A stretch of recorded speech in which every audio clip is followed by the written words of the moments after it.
رسول اللہ صلی اللہ علیہ وآلہ وسلم کو اللہ تعالیٰ نے یہ بات بھی سمجھا دی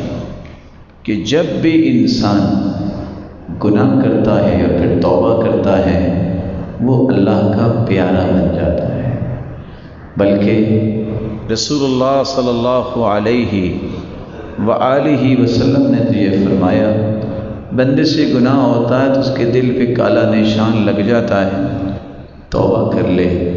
تو دل دوبارہ صاف ہو جاتا ہے، توبہ نہیں کرتا تو 1 سے 2 سے 4 سے 8 پھر 16 یہ نقطے اتنے ہو جاتے ہیں کہ دل ہی سیاہ ہو جاتا ہے۔ جب دل سیاہ ہو جائے تو پھر اسے گناہ نہیں لگتا،